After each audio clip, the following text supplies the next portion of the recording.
Motivational कहानी में आपका स्वागत है। एक संत थे, उनके कई शिष्य थे। जब उन्हें महसूस हुआ कि उनका अंतिम समय आ रहा है तो उन्होंने अपने सभी शिष्यों को बुलाया। जब सभी शिष्य आ गए तो उन्होंने कहा, जरा मेरे मुंह के अंदर ध्यान से देखकर बताओ कि अब कितने दांत शेष रह गए हैं।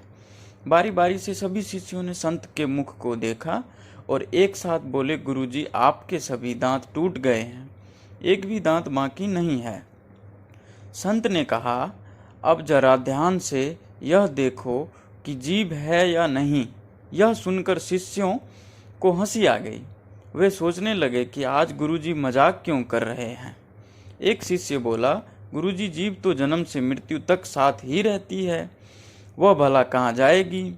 इस पर संत हंसकर बोले, यह तो अजीब बात है कि जीभ तो जन्म से मृत्यु तक साथ रहती है और दांत जो बाद में आते हैं पहले ही साथ छोड़ देते हैं, जबकि बाद में आने वाले को बाद में जाना चाहिए। क्या तुम लोगों में से कोई यह बात बता सकता है कि ऐसा क्यों होता है? दांत बाद में आते हैं और पहले क्यों चले जाते हैं? एक शिष्य बोला, गुरुजी, यह प्रकृति का नियम है कि दांत टूट जाते हैं पर जीभ नहीं टूटती। संत बोले, यही बात समझने के लिए मैंने तुम लोगों को यहाँ बुलवाया है। यह प्रकृति का नियम नहीं है। जीभ इसलिए नहीं टूटती कि उसमें लोच है, वो नरम है, उसमें सहन करने की शक्ति है, उसमें कठोरता बिल्कुल नहीं होती।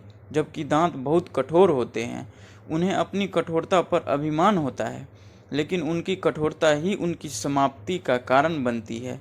जीभ और दांत की कोई तुलना नहीं हो सकती, लेकिन यदि तुम्हें समाज के कठोर नियमों का सामना करना है तो तुम लोग जीभ की तरह जियो, दांतों की तरह नहीं।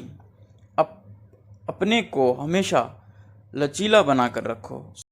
समाज में नम्रता का व्यवहार करो। यदि ऐसा नहीं करोगे तो दांतों की तरह तुम भी जल्दी टूट जाओगे और समाज तुम्हें तिरस्कार कर देगा। धन्यवाद।